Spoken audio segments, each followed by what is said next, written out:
Merci, cher Marc, pour cette présentation trop élogieuse. Merci, Hervé, de m'accueillir dans ta maison, qui est la nôtre, en tout cas. Très bien, chers amis. Merci de votre présence. Alors, comme je l'ai déjà dit lors de la convention de la Fondation, je ne vais pas vous affliger un aperçu récapitulatif historique de la vie et œuvre du général de Gaulle. Ça serait outrecuidant. Je ne suis pas un historien. Il y en a ici, il y en a au moins deux qui récemment ont fait paraître sur de Gaulle des livres importants. Non, c'est un livre d'écrivain. J'ai voulu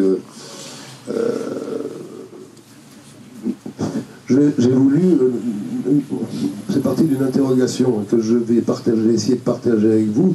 Je me suis posé la question: comment un songe d'enfant a pu survivre à l'âge adulte? Le songe d'enfant, bon, ça c'est le cadeau de mon père, qui a appartenu à Mathilde Laès dans ses tendres années et qui avait une véritable vénération pour de Gaulle. Tout au long de mon enfance, j'ai entendu dire: la France est foutue, si le général ne revient pas. Et puis un jour, il est revenu. Alors, la France, c'était pour l'enfant que je fus une espèce de mater dolorosa en pénitence de je ne savais quelle faute. Le général de Gaulle, un chevalier margé d'un Moyen-Âge comme ça, en brumeux, comme dans un roman de Walter Scott. Et puis Colombey, il habitait Colombey, disait-on, une sorte de capitainerie comme ça, aux frontières de l'irréalité. Voilà. Et cependant, le songe a survécu parce que de Gaulle, pour moi, comme pour vous, comme pour beaucoup de Français, est devenu un mythe, et le mythe d'un héros. Alors, en lisant Mircea Eliade ou Emerson ou Amiel, on comprend que ce qu'est un héros, c'est pas un saint, c'est pas un sage, c'est pas quelqu'un d'invincible, sinon il aurait rejoint les dieux dans l'Olympe. Un héros, c'est quelqu'un qui a surmonté un certain nombre d'épreuves initiatiques pour atteindre un Graal, une forme ou d'une autre. Il a dû combattre contre l'ennemi, bien sûr, j'irais contre le fatum antique, en quoi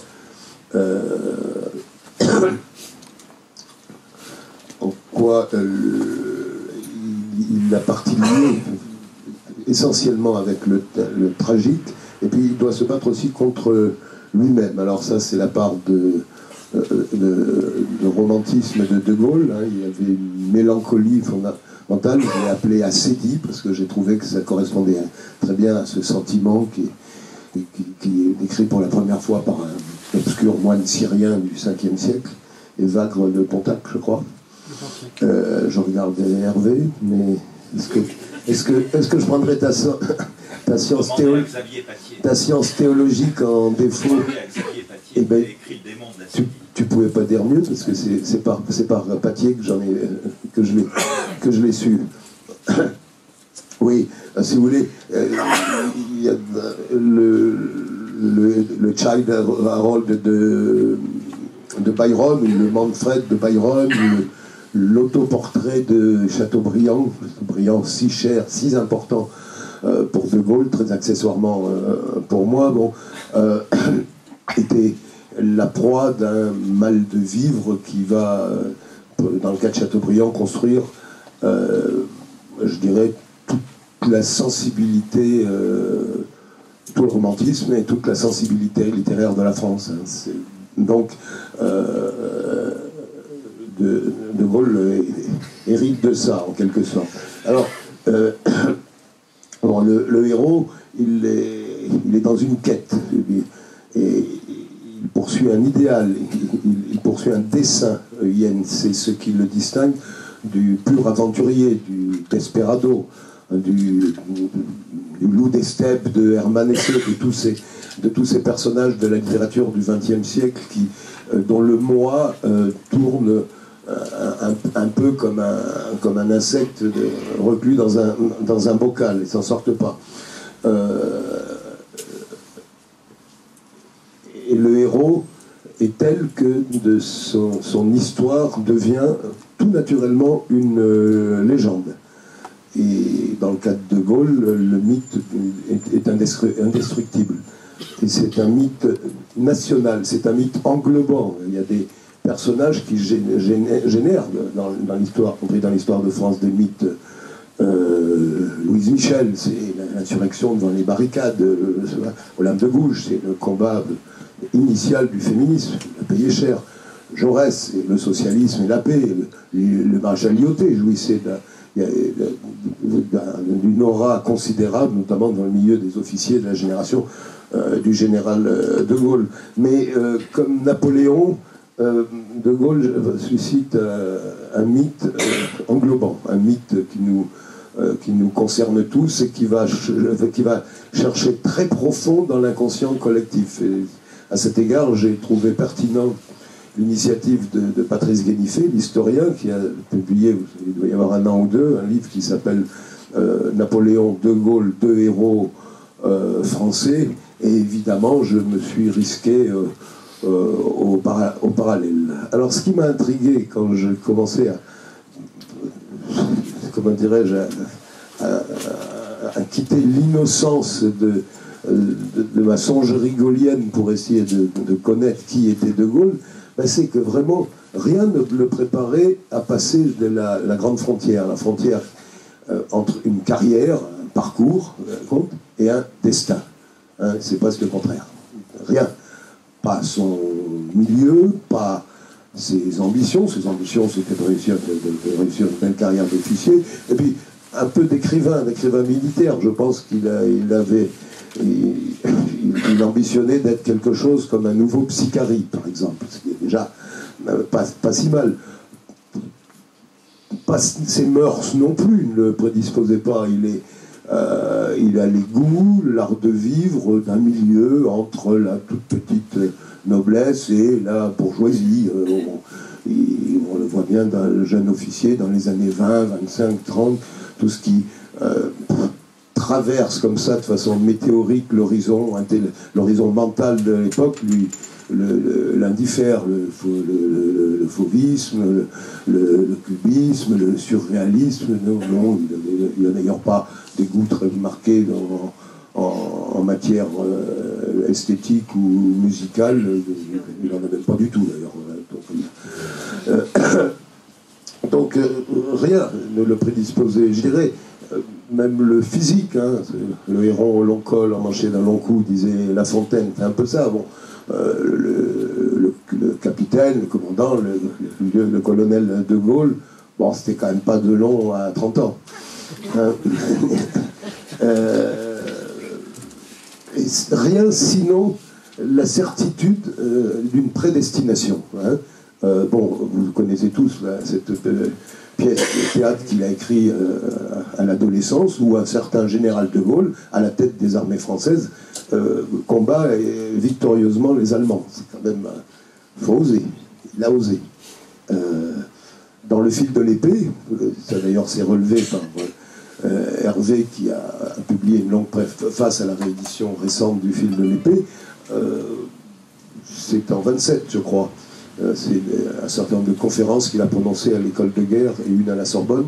Le livre est 32, mais les conférences commencent en 27-28. Donc, il nous décrit de façon extrêmement précise celui qui sera, à partir du 17 juin 40, le général de Gaulle. Hein. Il nous décrit les qualités requises pour être un chef avec un C majuscule, et puis il laisse entendre non moins clairement que ce chef, ça sera lui. C'est quand même... cependant, donc, ce sentiment de prédestination, sans doute, mais enfin, encore fallait-il les circonstances. le Graal existait. Hein. J'ai dit que ce qui le distingue, le héros d'un aventurier sans cause, donc c'est la quête d'un Graal, d'une forme de l'absolu, hein, comme dans les romans, le cycle des romans de la table ronde. Hein. Et bien, le Graal, il existe déjà. Hein. De Gaulle le définira plus tard en une phrase dans le prologue des Mémoires de guerre. C'est sa définition de la France. Hein. Une madone et une princesse. Une madone, la pureté, une princesse, la noblesse. Voilà, tout est dit. Hein. Sa quête, c'est celle-là. Sa quête, c'est de servir cette madone, cette princesse. Alors, donc elle est sacralisée, en quelque sorte, la France. Hein, c'est pas une notion, c'est pas la terre et les morts de paresse, c'est pas non plus une notion horizontale, c'est pas non plus une notion abstraite, verticale, le vivre ensemble, les valeurs républicaines, et tout ce que nous surine la doxa médiatique, c'est au carrefour justement donc de l'immanence et de la transcendance, comme ça, une personne de sexe féminin sacralisé qui s'appelle la France. C'est pas tout à fait un hasard si c'est également un prénom féminin. Alors, encore fallait-il les circonstances. Les circonstances, malheureusement, elles adviennent dans la dimension la plus tragique, au long du mois de juin 40, sous la forme d'un désastre, vous savez, sans beaucoup de précédents dans notre histoire. Et là, je crois que c'est la raison primordiale pour laquelle j'adhère à la mythologie gaulienne. Je vois l'acte original du mythe, non pas le 18 juin, mais le 17 juin. Le 17 juin 1940, un mois surabondant, mais donc ayant un dessin, je l'ai dit, rond avec la trajectoire d'un ambitieux banal. Il a 49 ans, et il a une femme, 3 enfants, dont une petite fille gravement handicapée. Il a quand même, on pourrait considérer que une ambition raisonnable a été rémunérée. Il est quand même général de brigade à titre provisoire et sous-secrétaire d'État d'un gouvernement.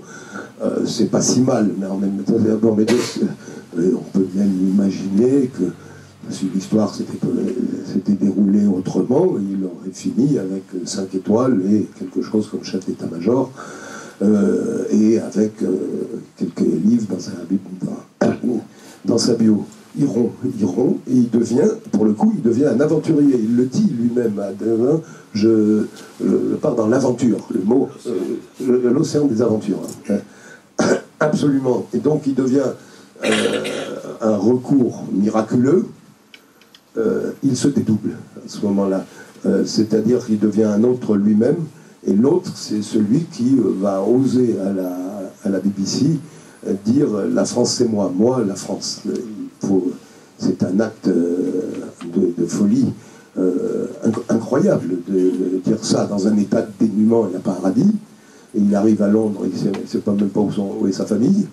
C'est pas sa famille d'ailleurs, Madame de Gaulle et les 3 enfants savent pas non plus où il est, ils vont se retrouver un peu par hasard. Enfin, tout ça, vous le connaissez, donc voilà. Il est seul contre tous, disent tous les mythologues, c'est la condition sine qua non pour devenir un héros.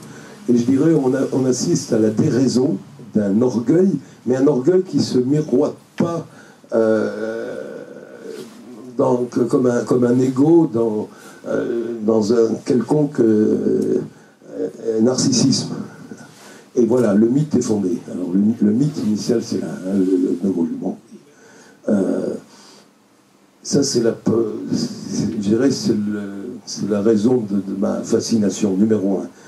L'autre, c'est la capacité qu'il a eue de transmuer des individus hétérogènes, ordinaires, venant de tous les horizons sociaux, et de toutes sortes de convictions politiques, en une sorte de chevalerie. Autre acte raisonnable, c'est extraordinaire, c'est de fonder en plein XXe siècle, Malraux le souligne, un ordre de chevalerie médiévale, comme les Templiers, les Hospitaliers. Donc c'est extraordinaire. Et c'est extraordinaire de savoir que après coup, tous les compagnons tous les compagnons de la Libération, leur titre de compagnon était bien plus prestigieux que la Légion d'honneur ou l'Ordre national du mérite. Extraordinaire. Et d'ailleurs, sur la tombe du général de Boissieu à Colombey, avec son épouse Elisabeth née de Gaulle, il y a Alain de Boissieu de Luynes, enfin son nom, son patronyme, et compagnon de la Libération. Il était général 5 étoiles, il était grand chancelier de la Légion d'honneur, il avait été tout ça, compagnon de la Libération, c'est tout. Ça, c'est la sobriété. Si vous voulez, cette chevalerie a rendu, enfin De Gaulle a rendu possible, comment dirais-je, un récit fabuleux qui s'inscrit dans le sillage de Roland à Roncevaux, de Jeanne d'Arc sous Orléans, de la Grande Armée traversant la Moscova. Hein. Ces aventuriers tous sont sublimés, ils sont transcendés, hein, de sorte qu'un Kessel, un Gary, un Malraux pourront exalter leur saga. Hein. Un Maurice Clavel pourra dire que toute sa vie, il aura essayé d'être digne de ce moment qui est sacralisé, de ce moment où, devant la cathédrale de Chartres, le général de Gaulle lui a serré la main le jour de la libération de Chartres, alors qu'il appartenait à un groupe de résistants locaux. Hein. Et pour moi, le musée des compagnons de la Libération, aux Invalides, illustre quelque chose qui, je dirais, c'est comme une nouvelle tapisserie de Bayeux. Hein. On peut égrener une nouvelle tapisserie de Bayeux, en sorte que, avec une iconographie sacralisée, de sorte que le micro de la BBC, la machine à écrire sur laquelle, ici présente dans son bureau au premier étage, sur laquelle Elisabeth de Mérivelle a tapé l'appel du 18 juin, le Solferino bien sûr, Colombey. Bon, voilà une iconographie, hein, qui nous touche tous, hein, qui nous rameute avec une dimension de sacralité, et au musée de la Libération aussi une dimension sacrificielle, hein, quand on va et vient entre le côté France libre et puis le côté résistance intérieure. On a l'impression à la fois d'entendre hurler les suppliciés dans les géoles de la Gestapo, puis en même temps on voit le tableau ce joli tableau offert par le peintre Mathieu, qui est l'envol de l'âme vers des cimes. Puis au milieu, moi je vois cet archange d'une pureté absolue qui est Henri Ferté, le plus jeune des compagnons de la Libération. J'ai d'ailleurs tenu à reproduire intégralement sa lettre, parce que la lettre qu'il a écrite à ses parents la veille ou le matin de son sacrifice, parce que c'est merveilleux. C'est le héros. Je m'étonne d'ailleurs que les gaullistes officiels, au long de l'histoire de la Ve République, n'aient pas plus mis en exergue ce personnage. Il y a même un président de la République qui a voulu exalter le sacrifice de la résistance, et puis d'un jeune, il a pris pour modèle Guy Môquet, qui fut un gamin absolument admirable, qui était un militant communiste, qui s'est fait arrêter pour avoir distribué des tracts de son parti, et qui a été, comme vous le savez, fusillé à Chateaubriand. Il mérite notre respect, notre admiration. Mais enfin, Henri Ferté, il y a quelque chose d'angélique. Alors, le mythe est construit là, et mais pour qu'il s'enracine en quelque sorte, hein, encore faut-il vaincre. Bon. Et le paraphe du mythe, là où tout est réglé, pour moi, ce sont les 2 journées du 25 et 26 août 1944 à Paris. Le 25, le discours là, au balcon de l'hôtel de ville, Paris outre outragé, Paris martyrisé, mais Paris libéré. On connaît tous ça. Bon, c'est la victoire et c'est la liberté. Hein. C'est-à-dire, on se regarde dans les yeux et on découvre avec une joie indicible qu'on est libre. Mais le 26 août est peut-être encore plus important pour moi dans l'ordre symbolique. Et la symbolique, ça compte en politique, et ça compte dans l'histoire, et ça comptait pour De Gaulle. Donc le voilà qui descend les Champs-Élysées avec Leclerc, Koenig, et puis d'autres, Chaban d'ailleurs, d'autres compagnons. Il arrive à Notre-Dame, ça canarde un peu dans tous les sens, il entre dans Notre-Dame, et il entonne un Magnificat. De sa voix, dont je ne jurerai pas qu'elle était très juste, ça n'a aucune importance. Et bien, ce Magnificat, c'est une chose essentielle pour moi, sur le plan politique, parce que la République française, elle est en quelque sorte adoubée par les Capétiens et par Napoléon, qui a été sacré dans... Vous voyez, de sorte que la question de la légitimité de notre régime devient indiscutable. On oublie trop que jusqu'en 40, pour des tas de raisons dont les historiens ici présents connaissent mieux que moi, la République et même la démocratie faisaient d'une contestation, pour ne pas dire d'une exécration y compris, j'allais dire, de nos plus belles plumes, de nos plus brillants esprits, et puis dans les profondeurs, et d'un très grand mépris dans les profondeurs populaires. Hein. Le régime se délitait, il se discréditait, scandale, le dysfonctionnement était patent, on appelait les Français à voter, puis ils ne retrouvaient jamais la texture de leur vote dans la composition des gouvernements, où on se distribuait les portefeuilles. Ben, tout d'un coup, il y aura plus de... On a l'impression que les clivages politiques sont transcendés, en tout cas la République adoubée en quelque sorte. La Première République s'inscrit dans la filiation des Capétiens et de Napoléon, et pour moi c'est très important, parce que j'y reviendrai à la fin. Il y a un trépied dans notre inconscient collectif. On est, comme l'a dit d'ailleurs dans une interview pendant la campagne présidentielle le président de la République, M. Macron, on est, je dirais, monarchien dans le sens, c'est pas pour le régime, mais pour la nostalgie de l'unité perdue. Hein, l'unité perdue, l'un, l'absolu, bon, qui est questionné.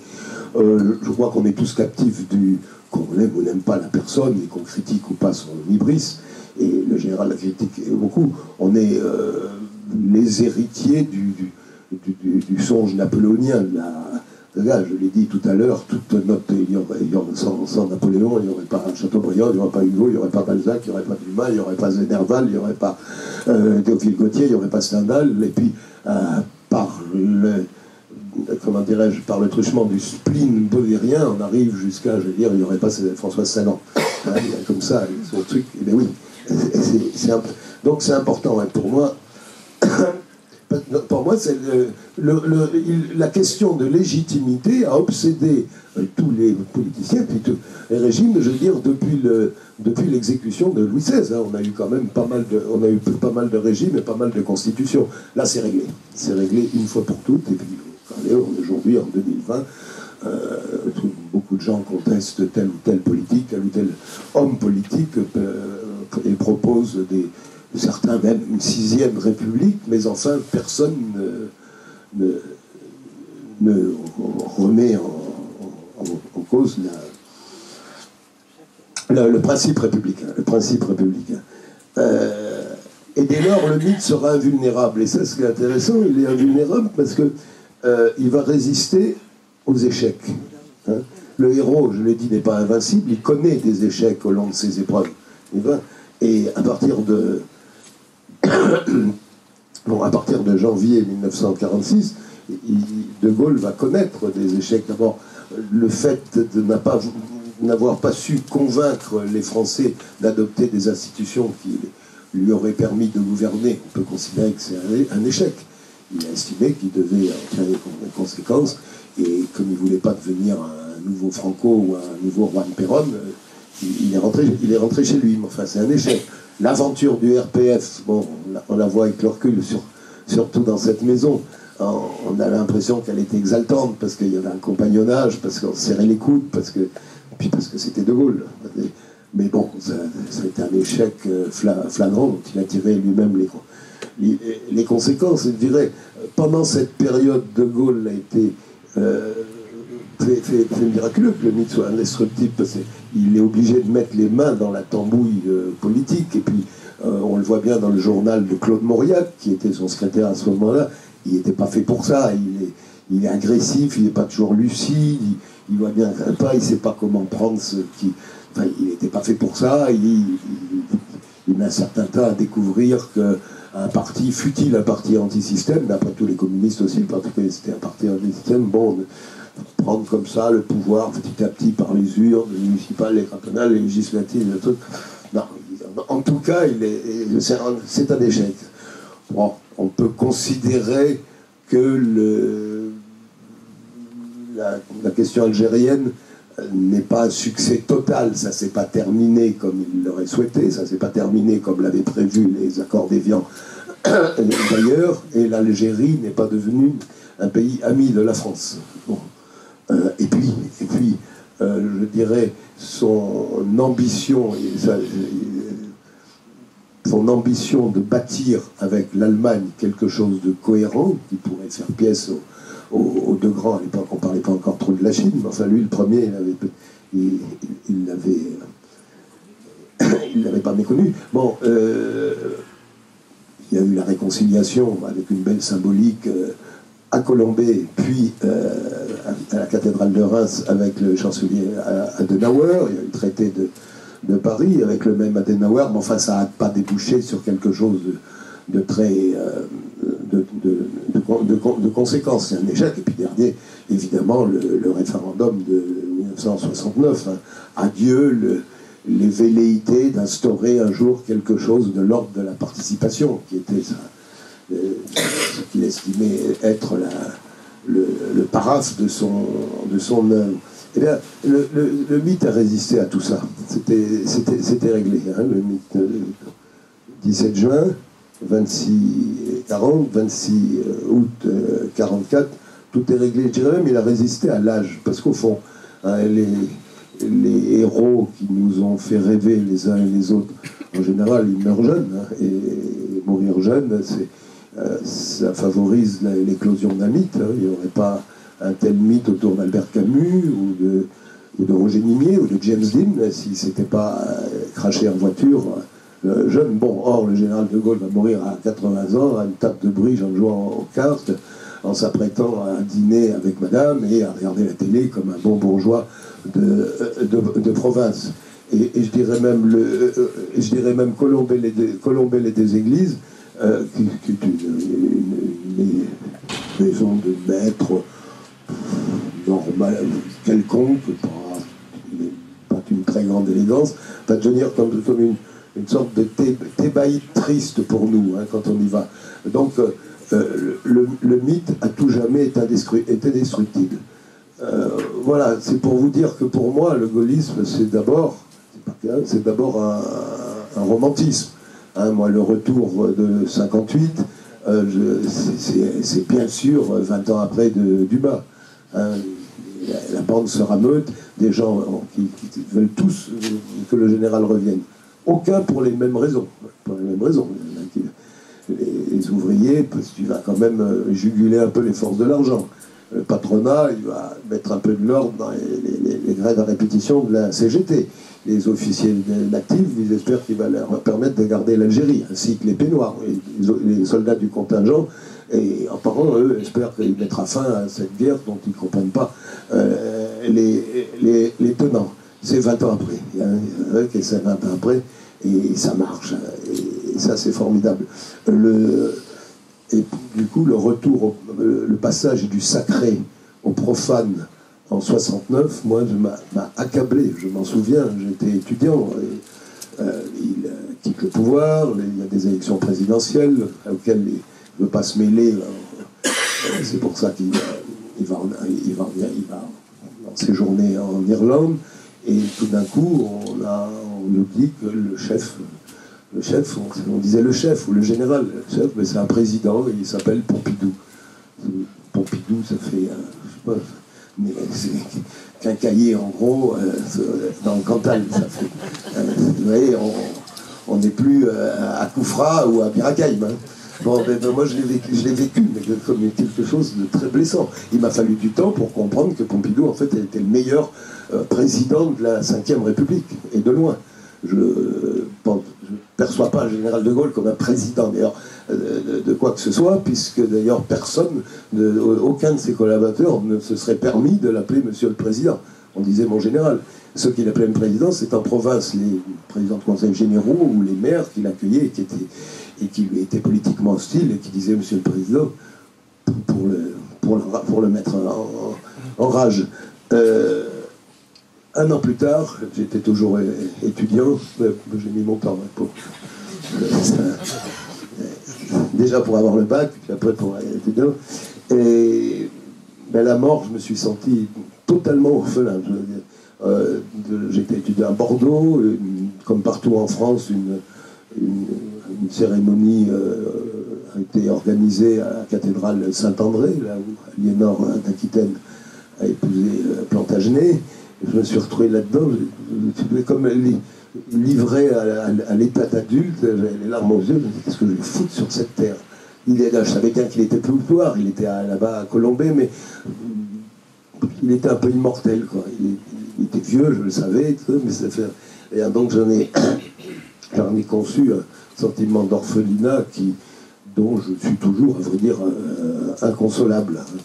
Alors, dès lors, je peux vous dire que ma curiosité pour la politique est devenue quelque chose d'autre. Hein. J'ai toujours été passionné par le sport, j'ai fait beaucoup au foot, au rugby, tout ça, donc la politique m'a intéressé, mais alors strictement comme à partir des quarts de finale. Le printemps, il y a les quarts de finale, c'est les primaires, puis après les demi-finales, les demi-finales, c'est le premier tour d'une élection municipale, législative, cantonale ou présidentielle, et puis le deuxième tour, c'est la finale, c'est le deuxième tour. Bon, ça m'a passionné comme ça, parce que j'ai besoin de me passionner, et puis parce que je crois que c'est la nature humaine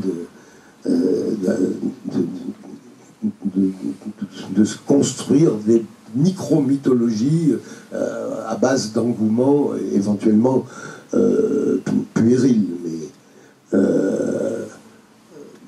Mais moi, j'avais besoin d'un héros. Alors, on a celui-là, grâce à l'amitié bienveillante que m'a témoigné Jacques Chirac, et je m'en honore, j'ai connu quelques-uns sur le tard des vrais héros, des compagnons de la Libération. J'ai connu quelques-uns, j'ai connu Guénard, j'ai connu Gallet, j'ai connu Benouilly, j'ai connu Pierre Mesmer. Bon, c'était devenu des grands notables, c'était difficile d'imaginer Mesmer en tenue de légionnaire. Hein, indépendamment de l'embonpoint qui était la rançon de l'âge. Il était adorable, il était formidable, d'une simplicité, d'une gentillesse. Mais bon, j'étais même étonné, je me disais, attends, tu parles au héros de Birakeim. Hein, et j'avais quelqu'un qui me disait, oui, monsieur Tinac, en 1973, j'ai gagné l'élection législative. Il me disait ça. Et bon, je disais, je m'en fous de vos élections législatives, mais enfin, vous comprenez un peu. La nostalgie pouvait encore fonctionner un peu du temps de RPR, fondé par De Gaulle. Hein, c'était une époque où Hervé Guémard était ministre et où notre amie Christine Brochu, secrétaire générale du groupe, j'allais voir du groupe, c'était des copains, et il y avait une photo de Gaulle, je me rappelle, sur son char à Montcornet, et il y avait, je crois, une photo de Malraux en colonel Berger avec son béret en Alsace. Bon. Et bon, il y avait ça, c'était pas rien, c'était beaucoup mieux que rien. Bon, puis ils ont créé, je crois, quelque chose qui s'appelait l'UMP, donc on a fondu ça dans un ragoût où il fut question des photos de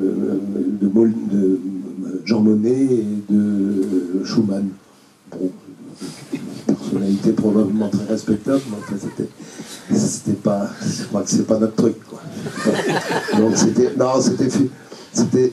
c'était fini. Alors qu'est-ce qu'il me reste? Ben, il me reste Solferino ici, hein, d'ailleurs avec l'équipe qui a m'aider à préparer ce livre, qui a été tous d'une bienveillance formidable. Il me reste Solferino, Colombé. Bon, un peu la maison de la rue Princesse à Lille, la maison natale. Il était l'autre jour, malheureusement, elle est en travaux en ce moment. Voilà, Colombé, non. Et je voudrais dire, j'aime pas parler de moi, mais je voudrais faire une précision. À partir de mai 68, j'ai connu avec l'idéologie dominante dans ma génération, qui était une espèce de freudo-marxisme autour de Marcuse et d'un certain nombre d'idéologues comme ça. Bon, j'ai été très hostile à ce qu'on m'a appelé plus tard la déconstruction. Ouais, et la survalorisation de la marge par rapport à la norme, le refus de hiérarchiser la pulsion, l'affect, le sentiment, l'aspiration, cette espèce de... Enfin, ce qu'on a appelé le gauchisme culturel. Alors, ça m'arrangeait plutôt à droite ou réactionnaire, à condition de prendre le mot dans son étymologie, en réaction contre les danses de cette société. Bon, donc ça c'est un positionnement qui aura été le mien dans des débats. Ce que je veux dire, c'est que ça n'a aucun rapport avec ma relation au gaullisme. Le gaullisme, c'est pas de droite, le gaullisme, c'est pas de gauche, encore moins du centre, et pas davantage des extrêmes. C'est autre chose, c'est ailleurs, c'est à une autre altitude. C'est une autre altitude, et cette altitude, on en a besoin. Guénifé a raison, c'est le héros du XXe siècle. Et c'est le dernier, est-ce que c'est le dernier en date? Est-ce que c'est le dernier? Moi je crois que plus que jamais, des cœurs vaillants, juvéniles, ont besoin pour enluminer comme ça leur ciel de lit, pour que des étoiles s'allument en eux, ont besoin de la saga gaulliste. Donc c'est pour ça que ce que fait cette maison, la Fondation de Gaulle, est très important, hein, dans sa pédagogie. Dire aux jeunes, non, c'est pas, d'abord la vie ne consiste pas à consommer pour produire, non, il y a des... Et puis, ou à regarder, à se regarder le nombril, non, il y a eu des gens pas plus intelligents, que vous, qui sont devenus des héros autour du général de Gaulle. On va vous raconter une histoire, c'est une histoire fantastique, et c'est une histoire véridique. Hein, donc, bon, c'est très important, donc c'est pas mort. Et puis je dirais aussi que j'ai pensé pas mal, en écrivant ce livre, au président de la République, au président Macron, hein, parce qu'il est là. Et je pense que j'ai peur que les cérémonies qui vont être organisées au long de cette année pour l'anniversaire, les 3 anniversaires de Gaulle donnent lieu à une espèce de... Enfin, qu'on l'enfouisse sous les louanges, chacun tirant un morceau du képi à soi pour nous fabriquer un De Gaulle, un libéral, un socialiste, un démocrate chrétien, ce qu'on veut. J'ai peur de ça. Moi, je crois que contrairement à ce qu'on dit, alors le discours ambiant consiste à nous raconter que c'est plus possible de gouverner comme De Gaulle, il y a les réseaux sociaux, il y a l'info en continu. Non, moi je crois au contraire que l'art de gouverner à la gaulienne, au moins limitée, hein, même en temps de paix, hein, même dans une démocratie d'opinion et même d'une démocratie d'émotion comme celle qu'on vit, et cet art, nos chefs devraient s'en pénétrer. Hein.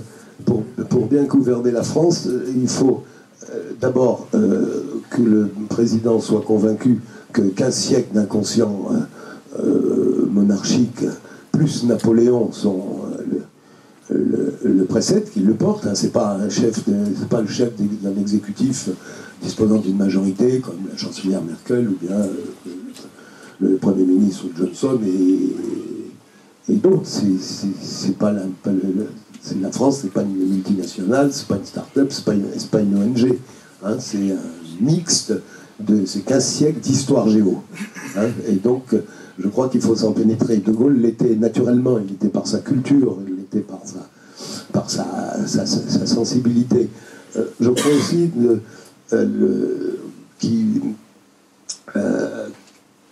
qu'il faut réapprendre, je pense aussi à nos présidents de la République, enfin, les derniers en date et puis l'actuel, à réapprendre à hiérarchiser les choses dans le sens où De Gaulle un jour disait, je crois, à Paleski, bon, voyez-vous, Paleski, c'est important, d'abord la France, après l'État, après le droit des gens. Vous voyez, on a l'impression qu'aujourd'hui ils inversent un peu, et ça marche pas.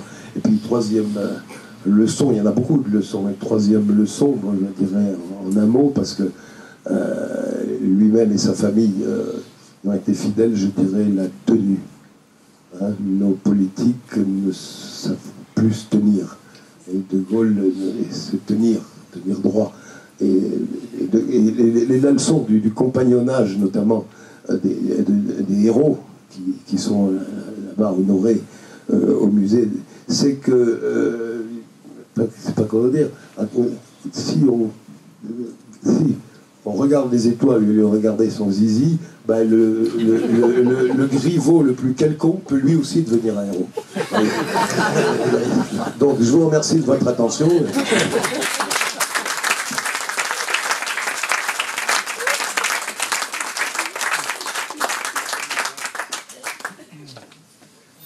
Ça, on s'y attendait pas à la chute.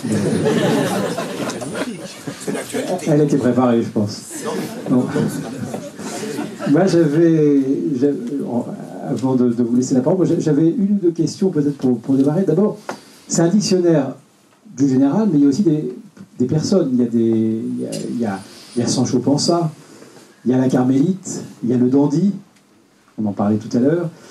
Qu'est-ce qui fait que ces gens qui sont des héros, mais évidemment pas au niveau de De Gaulle, qu'est-ce qui a fait, je pense en particulier à Paleski, qui finalement avait eu une histoire avant de connaître De Gaulle, et puis à un moment donné, il croise cet homme dans les cabinets ministériels, il est un peu subjugué, et puis le jour J, il fait le grand saut. Bon, Elisabeth de Miribel, c'est encore une autre. Qu'est-ce qui a fait que ces personnages-là, qu'est-ce qui s'est déclenché chez ces personnes, et quel était le pouvoir que De Gaulle a réussi à exercer dans des moments essentiel, pendant un bref instant peut-être, pour que ces gens changent du tout au tout leur vie? Oui, c'est une question d'autant plus pertinente qu'il est évident que le général de Gaulle n'était pas aimable. On dirait qu'il n'était pas sympa, il était cassant, il n'était pas très aimé de ses camarades de promotion. Aucun de ceux qui ont été sous ses ordres à Montcornet ne l'a rejoint à Londres. Hein, il faut bien croire que la noblesse de son dessein transparaissait pour qu'une Elisabeth de Miribel le suive. Elle est à Londres, bon, c'est une aristocrate dont les parents sont abonnés à Action Française, tout ça est monarchiste, comme beaucoup de ceux qui arrivent les premiers, hein, comme Étienne Bois-Lambert, comme le maréchal Leclerc, enfin Philippe de Hautecloque, comme l'amiral Thierry d'Argentlieu, et comme le premier compagnon, si je puis dire, à le suivre, Geoffroy de Courcelles. Bon, elle est secrétaire de Paul Morand, l'écrivain Paul Morand. Hein, et Paul Morand, lui, il n'est pas allé de la France à Londres, lui, il est parti de Londres à Vichy, directement.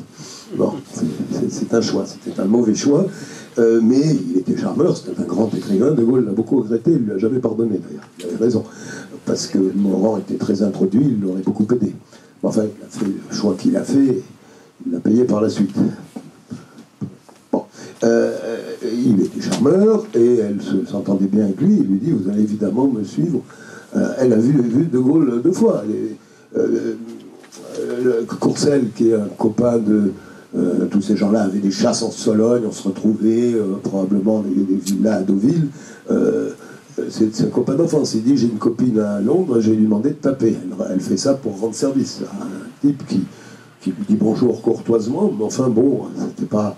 je l'ai dit, c'était pas Clark Gable qu'elle avait en face de lui. Un gars qui n'était pas...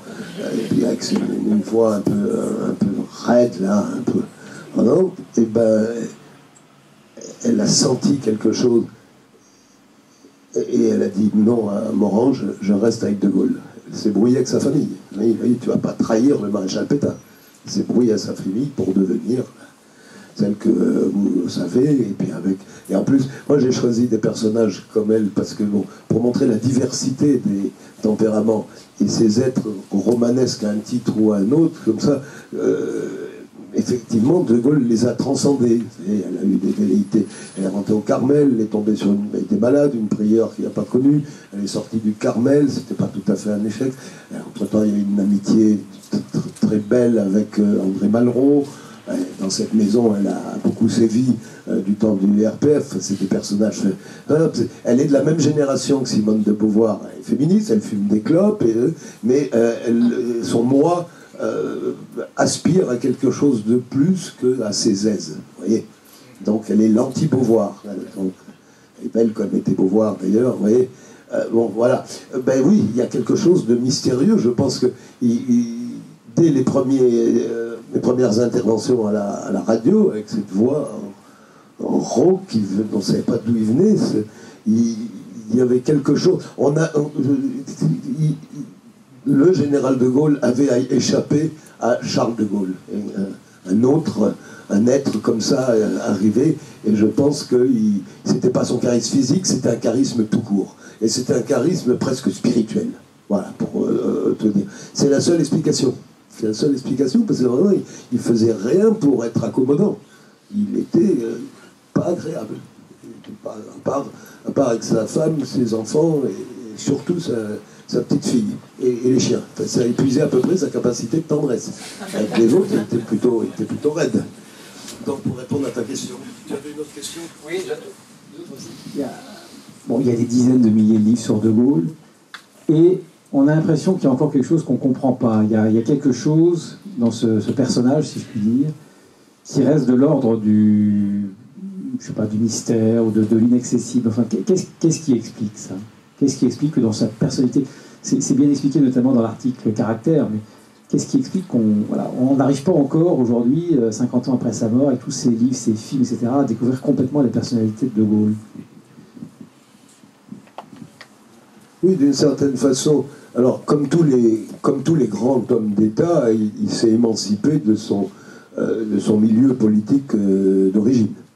C'est la même chose Napoléon, c'est la même chose Richelieu. Il s'est émancipé de l'univers mental dans lequel il a baigné. Mais plus que Napoléon, en définitive, il commence un gaucho au départ, et puis à la fin, il bâtit une monarchie impériale. Bon, ça porte un nom. Le gaullisme, ça n'entre pas dans une nomenclature politique. Alors, on a parlé, bien sûr, René Raymond, le regretté René Raymond, prof à Sciences Po, dans sa typologie des droites. Il a dit il y a une droite légitimiste, c'était les monarchistes. Il y a une droite orléaniste, c'est Guizot, c'est Louis-Philippe, Giscard, si on veut, Bayrou. Et puis il y a une droite. Je dis ça, j'ai beaucoup d'affection à titre privé pour François Bayrou. C'est une position politique, je ne peux pas les critiquer, je n'ai jamais compris. Donc, et il a parlé d'une droite bonapartiste. Mais De Gaulle n'est pas un homme de droite non plus. Ça colle pas. Ça colle un peu, bien sûr. Il y a le truc, la nation, le culte de la nation, le culte du chef. Un mélange d'autoritarisme politique, de volontarisme, un État fort, mais un souci social quand même très fort, avec un soutien des forces populaires et des petites classes moyennes. Bon, on peut dire ça, mais c'est vrai qu'on ne peut pas définir le gaullisme. Pratiquement toutes les familles politiques l'ont haï. Et il y en a au moins une qui le... Et encore, il a été quand même condamné 2 fois à mort par l'extrême droite, par Vichy et puis par l'OS. Alors bon, évidemment, l'extrême droite le déteste, les pieds noirs le détestent, les communistes, après-guerre, il y avait des panneaux, des affiches dans tout Paris, Aïe De Gaulle. Bon. Bon, il faut dire qu'il lésinait pas sur l'anticommuniste. Tout ce qui est socialistes radicaux, un truc, n'ont jamais aimé parce qu'il était autoritaire, parce que c'était un militaire, peut-être aussi parce qu'il était catholique, et sa conception de la laïcité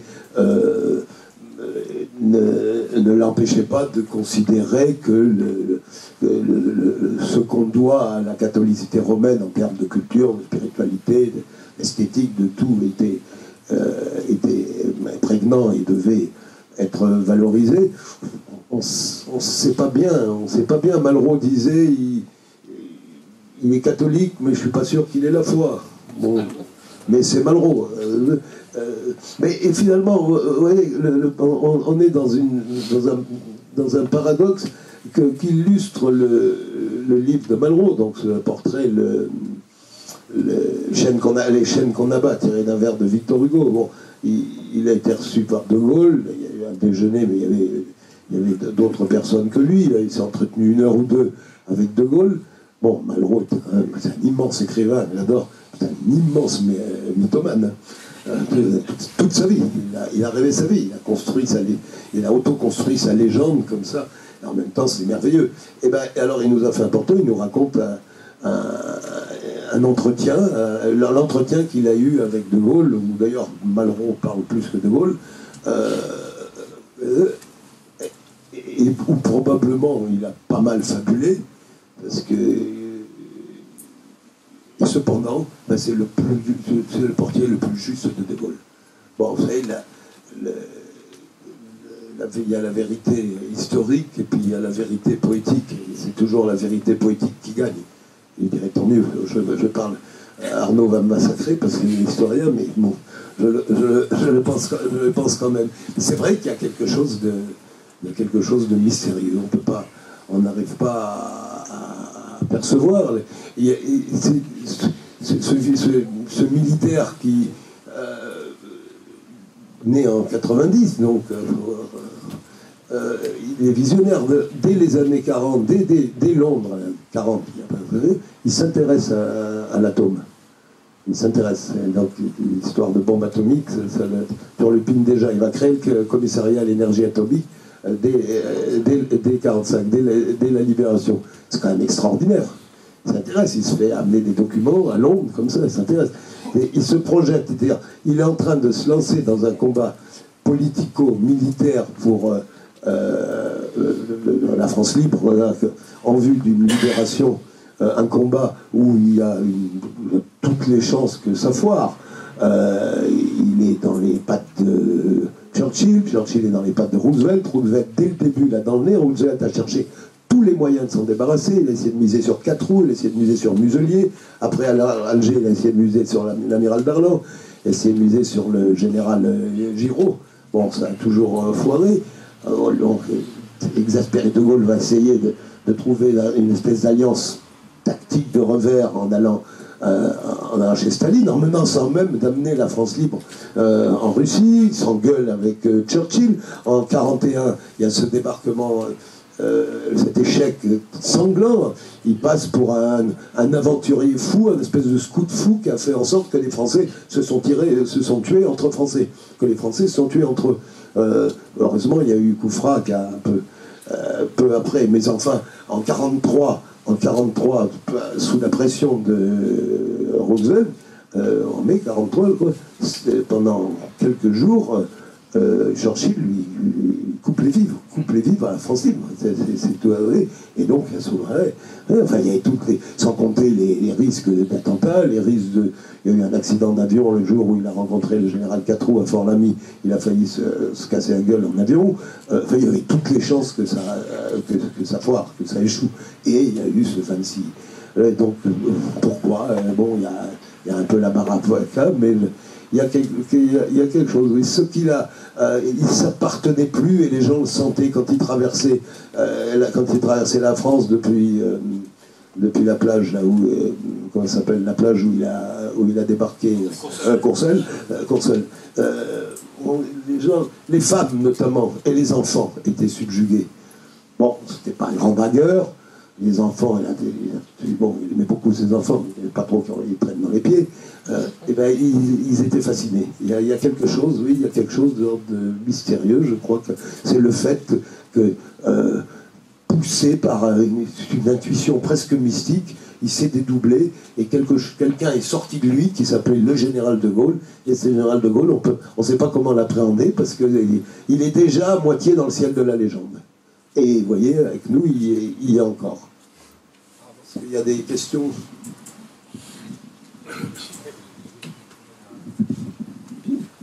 Oui, j'ai deux questions. La première, vous avez écrit il y a quelques années un très beau livre qui s'appelait le Dictionnaire amoureux de la France.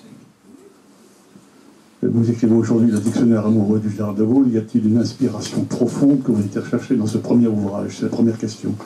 La deuxième, moi, une des clés de compréhension du général de Gaulle, pour moi, c'est un homme qui n'a jamais recherché les honneurs. Et ceci, pour moi, est essentiel, parce qu'il se dit la France, et en même temps, il refuse les étoiles, les honneurs, les décorations. Il a un enterrement d'une dignité absolument extraordinaire. Enfin voilà. Donc, comment appréhendez-vous cette modestie, en fait, d'un homme profondément ambitieux? Quand vous avez raison de préciser profondément ambitieux, on peut même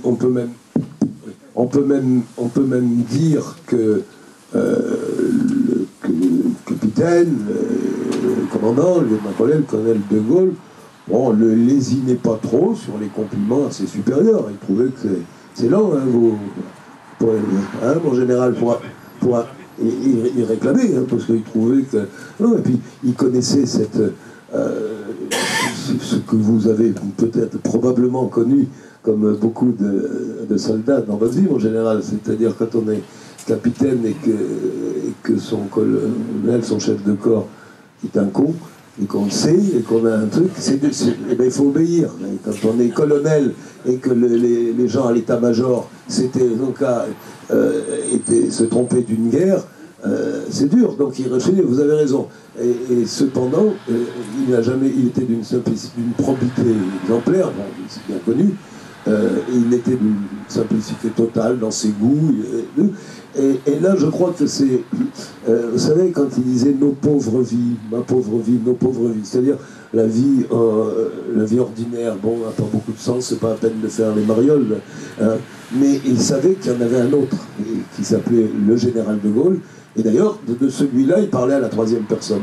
Mais c'est pour ça que je suis en désaccord sur ce point avec l'amiral de Gaulle, là, qui nous a donné ces précieux entretiens avec Michel Tauriac, quand il dit, bon, il y a ce père de famille qui était avec nous, attentif, s'occupait de nos devoirs, c'était pas un Zapata, mais c'était pas non plus un père dur, il était gentil, il était attentionné, et puis avec sa petite fille infirme, il la prenait sur les genoux, il lui chantait des comptines, le soir il lui joignait les mains pour qu'elle fasse sa prière. Enfin, il était le seul, semble-t-il, à pouvoir calmer. Donc il y a cet homme, finalement, il est attachant. Alors, il a des lacunes, il n'avait pas de culture musicale, il n'avait pas de culture esthétique, picturale, il n'avait pas de tableau, ça ne l'intéressait pas. Bon, il avait les goûts et l'art de vivre des gens de son milieu. Il était très simple, soit ça se regardait la télé, j'allais dire avec Bobonne, qui elle aussi fut héroïque à sa façon. Hein. Donc je crois qu'il se dédouble bien. Et alors, les honneurs, le refus des honneurs, bon ben ça c'est l'orgueil, mais pas l'orgueil de Charles, ma pauvre vie, l'orgueil de l'autre.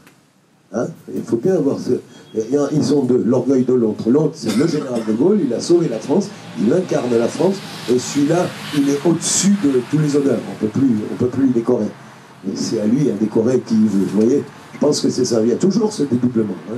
Donc, sur ce plan-là, l'amiral disait, le père de famille, le chef d'État, le citoyen ordinaire de Colombey, c'est le même. Non, là sur ce plan, je pense que l'amiral se trompe. Bon, il a besoin peut-être de rassembler les deux. Voilà, s'il y a d'autres. Oui, monsieur. Oui, monsieur. Je parle fort. Est-ce qu'à la relecture, il y a des notices, des entrées qui viendraient à manquer à votre dictionnaire maintenant?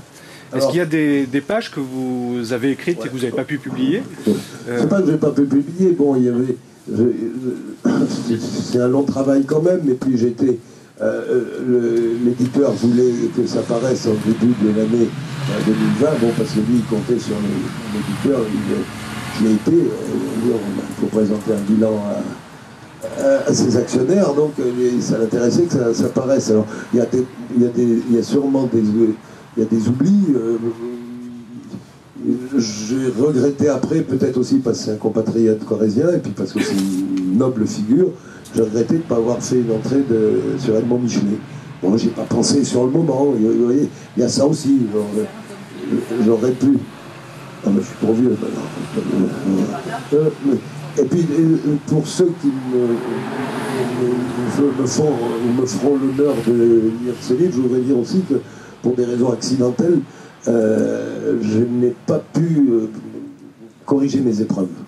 En vérité, j'ai donné des conférences sur un rafio au fin fond du Mékong. Donc, ce n'était pas facile d'avoir...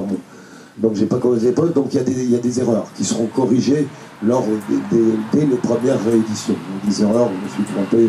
J'ai parlé du peintre Olivier Debray comme l'oncle de Michel Debray. Alors, c'est pas son nom, c'est son frère. Bien entendu, je me suis trompé. Prénom. En fait, j'ai oublié dans la liste des présidents de cette maison mon ami Pierre Mazot. Bon, c'est une connerie. Ouais, ça m'ennuie d'autant plus que je l'aime beaucoup et que c'est un ami. Mais bon, oui, bon, j'ai pris le parti d'aller chercher quand même ceux qui me... Bon, Edmond Michelet, sûrement quelque chose que j'aurais aimé faire. J'ai pris le parti quand même de prendre ceux qui... des personnages qui étaient quand même un peu romanesques. Hein. Le sportsman, c'est Chavant, le dandy, avec sa liaison avec Nancy Minford, Gaston Palevski. Enfin, dandy, une personne effroyablement mondain, mais en même temps, il sort des bras de je ne sais quelle égérie ou des lambris de je ne sais quel palais pour aller retrouver les camarades du RPF et puis se cogner avec le service d'ordre des communistes. Voilà, bon, Chaban-Delmas, il risque sa vie les jours, mais il est toujours impeccable et puis il ne va pas louper son match de tennis le soir à Jean-Bouin ou sa partie de rugby. Hein, et il va même jouer à Londres avec une équipe contre Richmond. Ouais, et puis tous, la Carmélie, d'Argent-Lieu, qui était un peu fou, qui lui aussi, à la fois un mélange d'orgueil, un orgueil fou et une aspiration à l'absolu qui l'a fait choisir un des ordres religieux les plus rudes, les plus austères, hein, un carme déchaussé. Enfin, bon, vous voyez, Miribel, et puis bien sûr, je suis écrivain quand même. De Gaulle lui-même était écrivain, très important. Je ne pouvais pas manquer de parler de Kessel, qui à mon avis est très sous-estimé.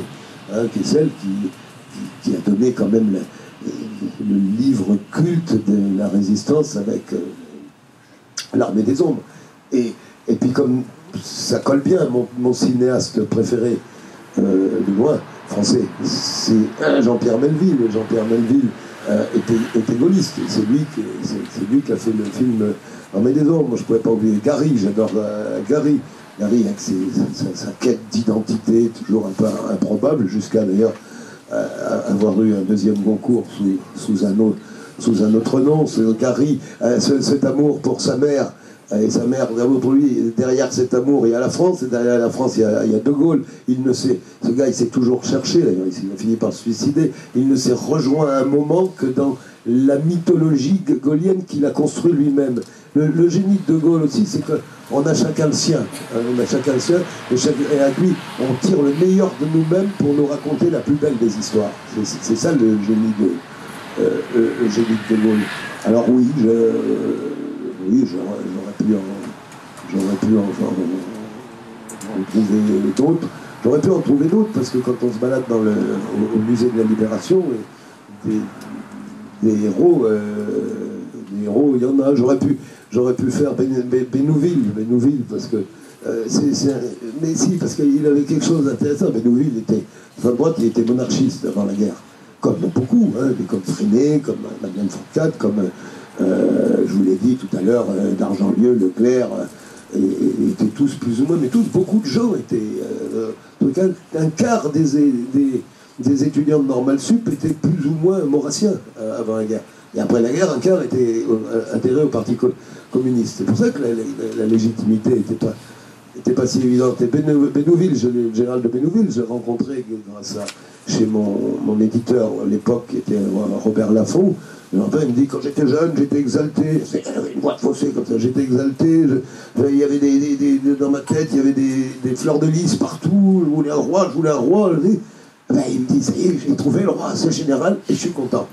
Bon, mais De Gaulle a émancipé des types idéologisés à droite comme à gauche. Il les a émancipés de leur carcan, de leurs œillères à idéologie. Et ça aussi, c'est génial. Vous voyez? Donc, bon, on n'en finirait pas de...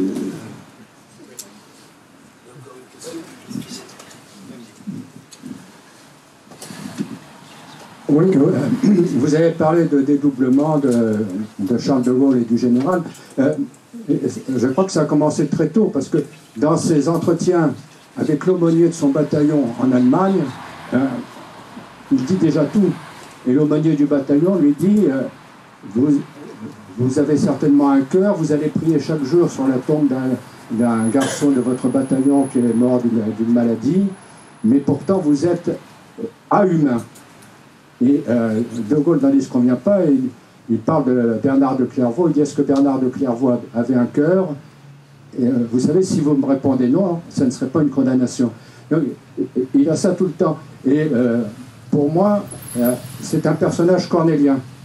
C'est exactement le personnage cornélien. Albe vous a nommé, je ne vous connais plus. Et les affaires privées, c'est une chose, les affaires de l'État, c'est autre chose. Alors que Napoléon est un personnage racinien. Au divorce avec Joséphine, c'est vous êtes empereur, seigneur, et vous pleurez. Si vous permettez juste une petite anecdote sur Paul Morand, il était ministre de France à Bucarest, et à l'époque ça correspondait à ambassadeur, et son épouse surtout recevait beaucoup d'Allemands. Et un jour, Paul Morand croise une grande dame roumaine dans la rue et lui dit, mais on ne voit plus de Roumains à la délégation de France. Et la dame lui répond, c'est parce que les Roumains sont francophiles.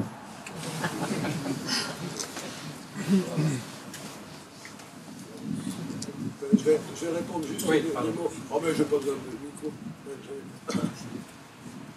Oui, sûr.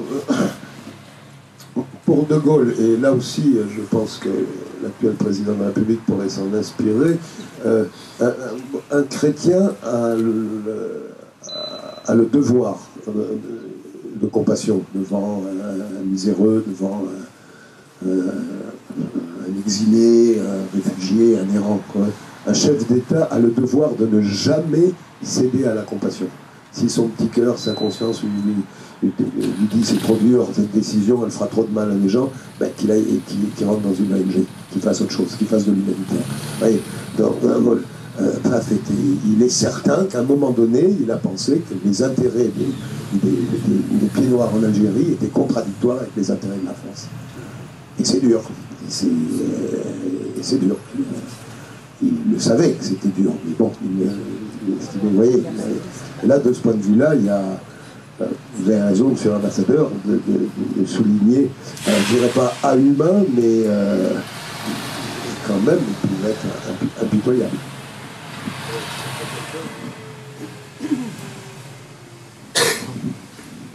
Bonsoir, merci de cet exposé. J'en avais un peu vraiment envie de venir vous écouter en direct parce que j'avais lu il y a une semaine dans Valeurs Actuelles votre article présentant votre livre. Et alors, pardon ? C'est pas moi qui présentais le livre, c'était... Oui, je pense que... Voilà, enfin, en tous les cas, voilà, votre livre était présenté et il y avait cette photo de vous en disant que la tenue était quelque chose d'important pour un chef d'État, pour quelqu'un qui représentait l'État. Et d'ailleurs, Talleyrand disait aussi d'ailleurs que ce qui était important, c'est d'avoir de la tenue. Voilà. Alors moi, j'ai noté une chose une chose qui va... Voilà. Vous avez parlé d'un songe d'enfant qui était le vôtre, et puis plus loin, alors j'ai pris pas mal de notes, mais je vous expliquerai pourquoi. Vous avez parlé de pédagogie vers les jeunes, puisque nous vivons cette année Charles de Gaulle. Alors, ne serait-il pas intéressant de trouver une belle plume, voire un dessinateur qui pourrait nous faire une bande dessinée, parce qu'il y a déjà eu des bandes dessinées sur le général de Gaulle, mais quelque chose de plus conceptuel, plus moderne, un petit peu plus, peut-être avec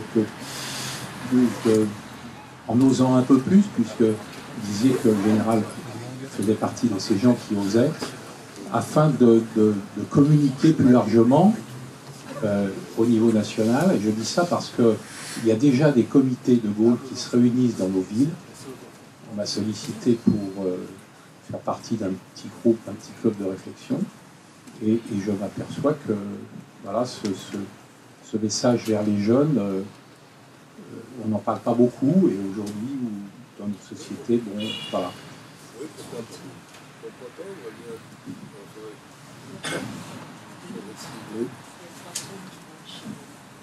Ah bon, on me dit qu'il y a 3 tomes qui paraissent chez Glénat. Donc, bon, c'est quelque chose. Bon, tout le monde sait que depuis 30 ou 40 ans, bon, l'enseignement de l'histoire en primaire, surtout en secondaire, laisse pas mal à désirer. C'est moins qu'on puisse dire. J'ai l'impression que de Gaulle, les enfants, les jeunes, ne savent plus trop qui il est. Là, il y aurait vraiment un gros travail. D'ailleurs, cette maison, Marc, cette maison s'en occupe beaucoup, mais enfin, elle ne peut pas tout faire. Alors, oui, c'est un peu moins mal. Mais bon, je veux dire, à partir du moment où il a rejoint les héros de notre mythologie nationale, comme ça, là, et les gens, quand même, ils s'éloignent. Donc là, maintenant, il faut les jeunes savent quand même un peu qui est Vercingétorix, qui est Bayard, qui est... encore.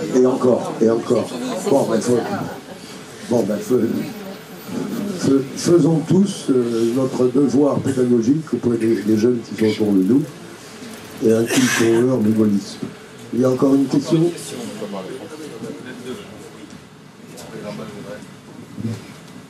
Je voudrais précisément rebondir sur cette question parce qu'au fond, le De Gaulle que vous évoquez et auquel nous pensons est quand même très loin ou très opposé au système de valeurs qui prévaut aujourd'hui dans le monde contemporain et en particulier dans la jeunesse. On ne va pas reprendre ça par le détail, mais rien que la problématique de l'histoire. Et à partir de là, j'ai envie de vous demander au fond, sur la base de ce que vous avez écrit et de ce que vous avez pu méditer sur le personnage, qu'est-ce que vous diriez aux jeunes, aujourd'hui, tels qu'ils sont, si je puis dire, eux qui sont si loin de ce système de valeurs, qui seraient susceptibles ou de nature à, comment dirais-je, les accrocher, j'ose pas dire les appâter, ou en tout cas les attirer, enfin, voilà. Parce qu'on est quand même dans 2 univers dont le point de tangence me semble assez ténu. Il faut bien le créer, justement.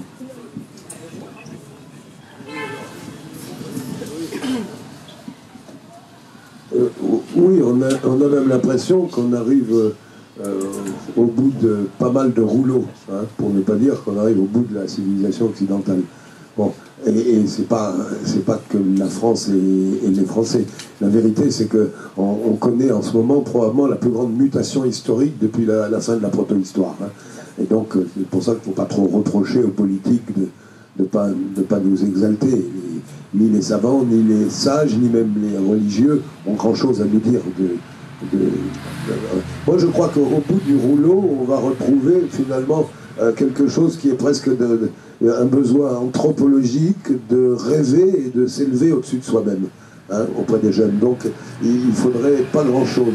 Mais quelqu'un a dit dans cette salle, il faudrait, oui, que se lève une voix, un héros qui dise aux jeunes, il y a une façon plus noble de construire sa vie que de gagner de l'argent ou que de convoiter des honneurs.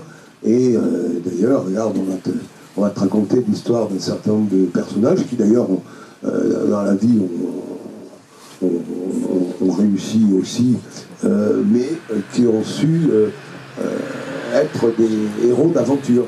Parce qu'il y a des belles aventures. C'est comme la tapisserie de Bayeux. Il y a plein d'épisodes. Si on racontait ça à des jeunes, effectivement, vous avez raison, avec une BD, je sais pas, j'y connais rien, mais on pourrait les... Je pense qu'ils attendent ça. Je pense qu'on est au bout du scepticisme, du nihilisme. Et on voit bien que les jeunes en sont presque écœurés. Bon, quand ils ont envoyé leurs textos pour se raconter leurs histoires, qu'ils ont regardé leurs zizi, qu'ils ont balancé dans un truc, qu'ils sont abonnés à, je sais pas, porno politique, je sais pas exactement. Il y a un moment où il y a quand même une soif d'idéal, elle est dans l'homme, les zizi aussi. Mais justement, il manque peut-être pas grand-chose. Il manque peut-être pas grand-chose, et moi je dis toujours, je voterai pour le premier candidat qui dira aux jeunes faire du fric n'est pas la façon la plus noble de construire ta vie. Et je l'attends encore. Je l'attends. Dernière question. Oui, c'est un peu dans le même ordre d'idées. Merci en tout cas pour cette conférence que nous avons écoutée religieusement. C'est un peu la question que je voudrais vous poser est un peu dans le même ordre d'idées des précédentes. Vous avez dit à propos du général de Gaulle et de sa façon de percevoir la France, la Madone, la princesse, mais je crois que c'est au début des mémoires du général de Gaulle, il dit « Je me suis toujours fait une certaine idée de la France ». Alors précisément à ce propos, quelle était son idée de la France et quelle est l'idée de la France vue par de Gaulle qui vous paraît aujourd'hui rester pertinente? Alors, j'ajoute beaucoup, j'insiste beaucoup sur ce point, le général de Gaulle, en tant qu'officier, et ô combien a participé aux deux guerres mondiales, qui nous ont opposés toujours au même adversaire historique. Comment pouvez-vous expliquer cette fascination aujourd'hui que l'Allemagne exerce sur les Français? Et comment De Gaulle aurait-il réagi aux actuelles initiatives?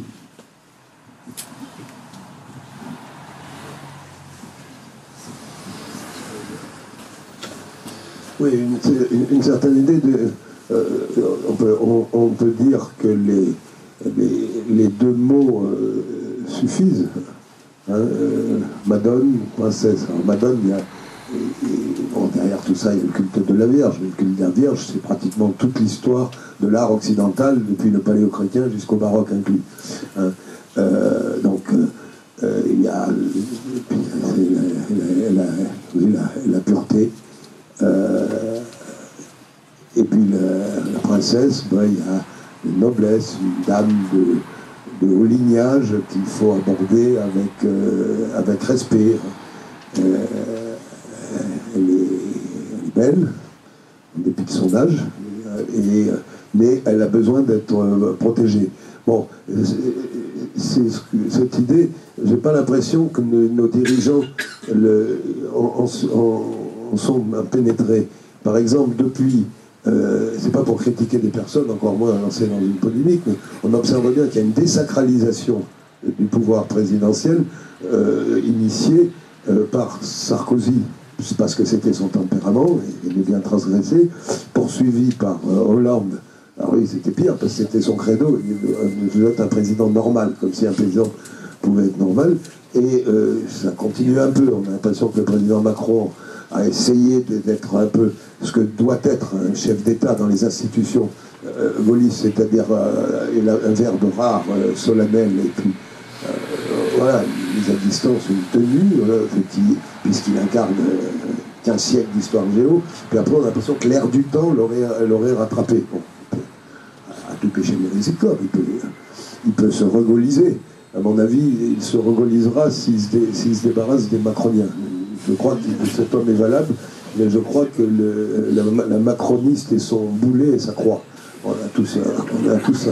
J'ai un peu cette impression. Voilà, bon, on sort du sujet, mais pas tellement. Alors effectivement, De Gaulle, bon,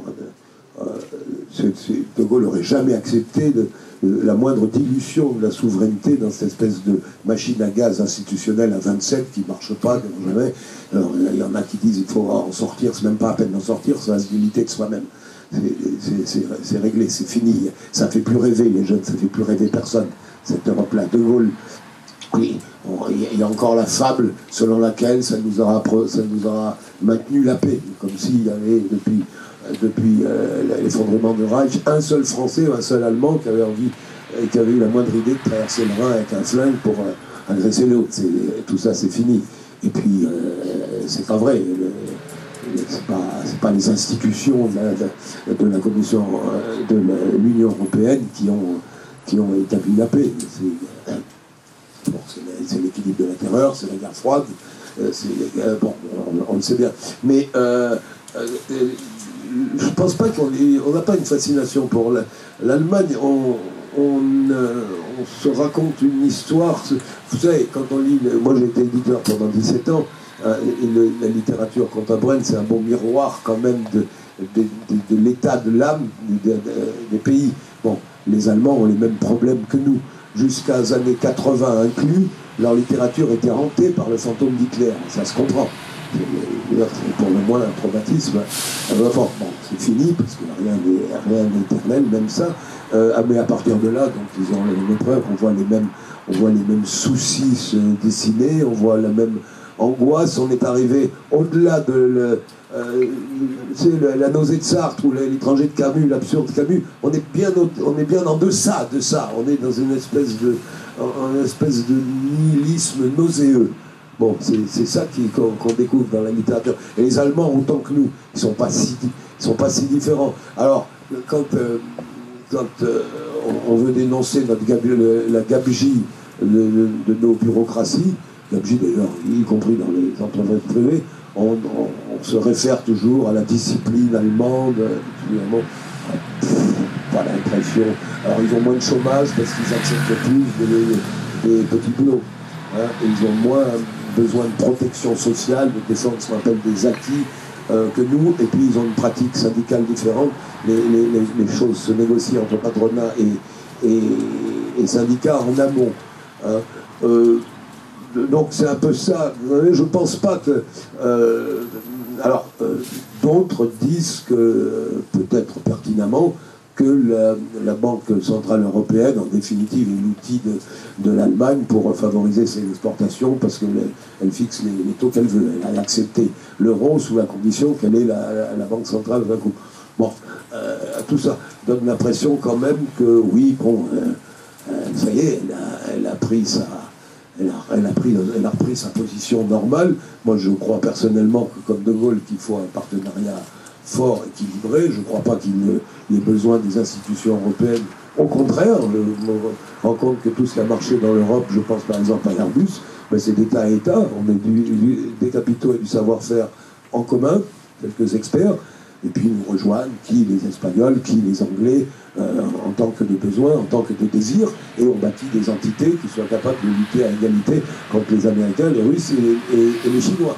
Je crois que De Gaulle avait déjà vu ça, et c'est ça qui est pour ça que j'ai parlé d'échec avec l'Allemagne. Je ne pense pas qu'on a peur de l'Allemagne, mais je pense que l'Allemagne est un peu agacée par la manie qu'ont nos présidents, et pas seulement Macron, mais c'était de donner des leçons de droits de l'homme, des leçons.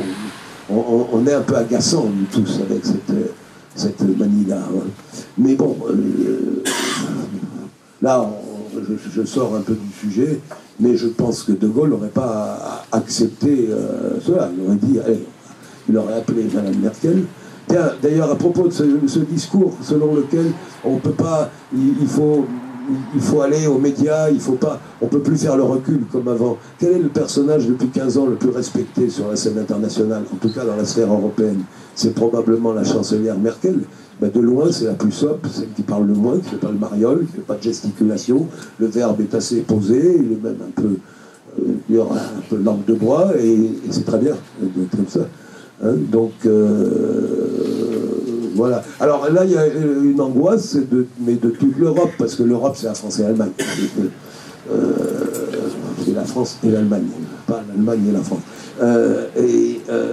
On voit bien que Mme Merkel est au bout de son mandat, de son pouvoir, qu'on n'arrive pas à trouver une remplaçante à la CDU, on voit pas bien, ils sont un peu au bout de leur système institutionnel, ça marchait pas mal, mais enfin bon, il y a eu l'éruption des Verts, maintenant il y a l'éruption de l'extrême droite, alors mais si on continue à faire des gouvernements SPD, CDU, ça va nourrir les extrémistes, parce que les gens vont être toujours-jadis, ils vont dire ouais c'est toujours les mêmes, en définitive les deux grands partis ils se partagent tout, ils sont complices.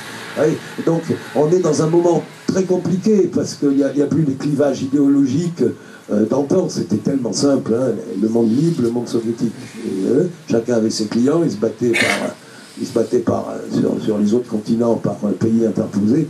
On n'est plus là-dedans, on ne sait même plus si les Américains ont envie de nous protéger, d'être nos alliés, et le président Macron a dit l'OTAN est en état de mort cérébrale. Bon, il est vrai que Trump a donné l'impression que son souci était asiatique et plus guère européen.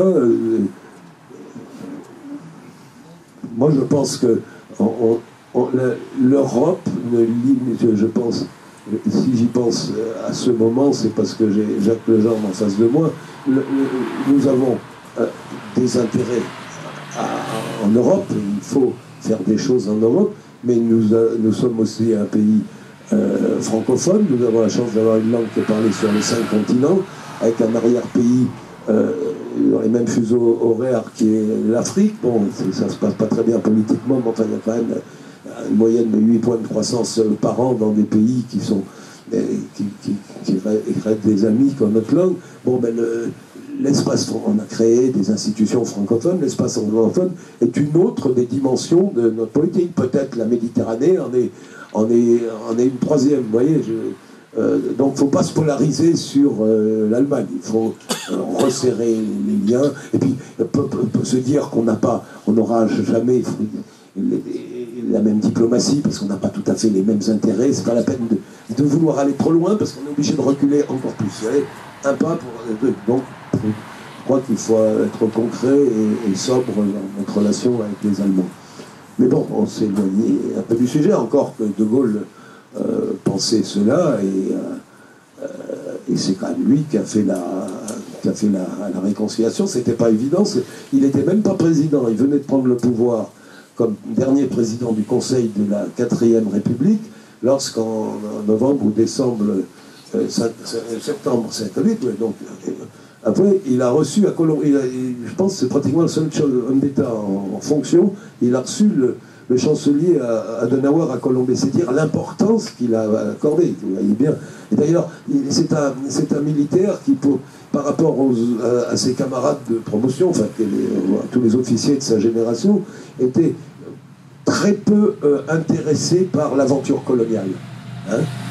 Le danger est à l'Est, notre problème c'est l'Allemagne, il faut s'en prémunir. Hein. Donc il admirait le maréchal Lyautey comme tous à l'époque, mais il n'était pas. C'est pour ça que la décolonisation n'aura pas été pour lui le déchirement qu'il aurait pu être pour tel ou tel autres chefs. Bon, ben, il me reste à vous remercier de votre attention.